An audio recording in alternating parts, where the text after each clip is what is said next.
जैसा कि अगले वीडियो में हमने बताया था कि यूट्यूब प्रोफेशनल चैनल और फेसबुक से एक कहानी समाज का दुश्मन लोड करेंगे एक धारावाहिक के रूप में। जैसा कि विदित है, शीर्षक से ही समाज का दुश्मन कहानी, जिसमें हमने प्रयास किया है समाज में फैले विभिन्न कुरीतियों, आडंबर, भ्रष्टाचार के मुद्दे को बहुत ही विस्तार से रखा जाए। साथ ही समाज जिस व्यक्ति को दुश्मन रूप में स्थापित कर देता है, क्या वास्तव में वह समाज का दुश्मन है या इसी समाज में छिपे हुए भेड़िए जो अपना रूप बदल करके और किसी खास व्यक्ति को जो समाज के लिए कुछ करना चाहता है, उनके करतूतों को पर्दाफाश करना चाहता है, उसे समाज का दुश्मन करार दे देते हैं और हम उनके माया जाल में फंस करके उसे समाज का दुश्मन मान लेते हैं। आज नारी शक्ति का बहुत चर्चा हो रही है, नारी सशक्तिकरण, लेकिन क्या सचमुच नारी के प्रति हमारी सकारात्मक सोच है? आज भी हमारी समझ से ऐसा लगता है कि नारी को सशक्त करने की ज़रूरत नहीं है, ईमानदारी से उन्हें सम्मानित करने की ज़रूरत है। और इस कहानी के माध्यम से, चूँकि यह कहानी एक नारी प्रधान कहानी है, जिसमें शोभा नाम के एक पात्र यह दिखाया है कि एक औरत को पूर्ण अधिकार मिले तो समाज को शिखर तक पहुंचा सकता है। लेकिन सच्चाई तो यही है कि जिस नारी सशक्तिकरण की बात की जाती है, करने वाले लोग ही इस नारी के सबसे बड़ा शत्रु हैं, विकास के बाधक हैं, तरह तरह के रोड़े और अरंगे लगाते हैं। तो चलिए, कहानी शुरू होती है एक जज के हवेली से, जिनके यहाँ एक काम करने वाला घरेलू आदमी जिसका नाम बूझन है, सुबह का समय झाड़ू लगा रहा होता है और मन ही मन बुदबुदा रहा है। हम काम करत करत थकल रहत है और शैतानन केस लड़त लड़त। लागत है रात में नींद भी नहीं आवत है ससुरन के, ना जाने का सुझत है। तभी बगल में रखा फ़ोन के घंटी गनगनाने लगता है और बूझन फिर कहता है, हैला हम झूठ थोड़ी कहत है, घन घनाए लगल, अभी ठीक से सवेरा भी नहीं होखल है और मालिक के फ़ोन घन घनाए लगल।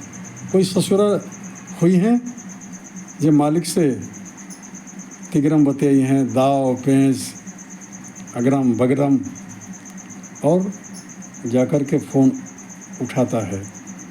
एक आवाज़ आती है, चरण स्पर्श काकाजी। बूझन ठहर सा जाता है, उसके चेहरे पर एक गजीब सा विस्मित भाव उत्पन्न होता है और खुशी सी दिखती है। उसके मुंह से आवाज़ नहीं निकलता है, वह बोलना चाहता है लेकिन बोल नहीं पाता है। तभी फिर आवाज़ आती है, काका आप बोलते क्यों नहीं हैं, कहाँ खो गए हैं? मैं आपकी लाडली बेटी शोभा बोल रही हूँ। मैंने बैरिस्ट्री पास कर ली है काका, टॉप किया है। आपकी लाडली बेटी अब बैरिस्टर बन गई है और खुशी की बात है 5 तारीख को इंडिया वापस आ रही हूँ। आप लोग एयरपोर्ट पर इंतज़ार कीजिएगा, विशेष बातें मिलने पर। लेकिन हाँ, एक बात कह देती हूँ काका, जब इंडिया आऊँगी तो मैंने सोचा है वकालत प्रारंभ करूँगी और उन दरिंदों को, समाज के उन दुश्मनों को जो जीना हराम कर दिए हैं, उनको नहीं बख्शूँगी, चाहे वो पाताल में ही क्यों न हो। संवैधानिक तजुर्बे और कानून के सहारा लेकर के उन दरिंदों को मेरा कोशिश रहेगी काल की कोठरी तक ले जाऊं, विशेष बातें मिलने पर। और फ़ोन रख देती है। फ़ोन रखते ही बूझन को ना जाने शरीर में पंख लग गया, उत्सुकता और खुशी का कोई ठिकाना नहीं था। वह जज साहब के रूम की तरफ चिल्लाते हुए दौड़ पड़ा, मालिक मालिक, ऐ हमार मालिक। गेट तक पहुंचता है। जज श्याम बिहारी भी गेट खोलते हुए मुद्रित मुद्रा में पूछते हैं, क्या बात है बुझन भाई, सवेरे सवेरे कौन सा मैदान मार लिए, इतनी खुशी। बुझन जवाब देना चाहता है, हाँफते हुए बोलना चाहता है, लेकिन उसके मुंह से आवाज़ नहीं निकलता है। मालिक, हमार बिटिया आवत है मालिक, हमार बिटिया बैरिस्टर बन के इंडिया आवत है मालिक। जज साहब भी खुशी में समर्थन करते हैं, तो ठीक है, आना ही है। और अब तो आपका और शक्ति बढ़ जाएगा, आपकी बिटिया जो अब 24 घंटा आपके साथ रहेगी। हाँ मालिक, 5 तारीख की आवत है, 5 तारीख की आवत है मालिक। और उसके बाद वो काम में लग जाता है। अब बुझन के पास कोई चैन नहीं है। कहते हैं इंतज़ार का पल बहुत लंबा होता है।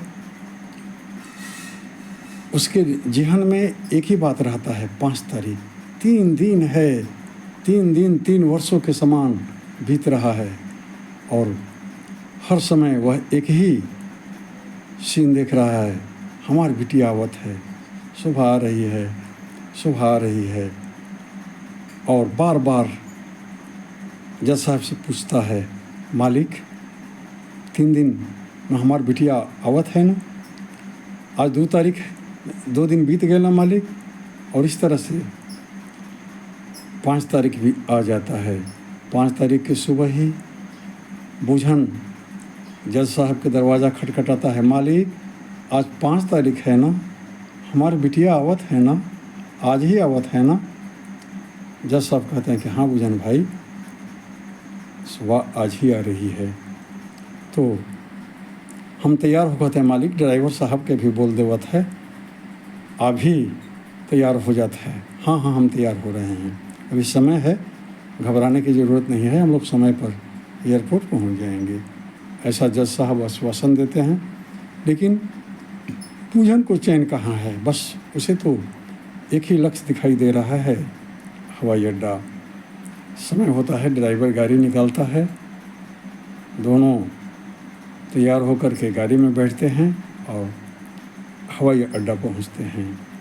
जज साहब गाड़ी में बैठ कर के ही पेपर देख रहे होते हैं, लेकिन बुझन तो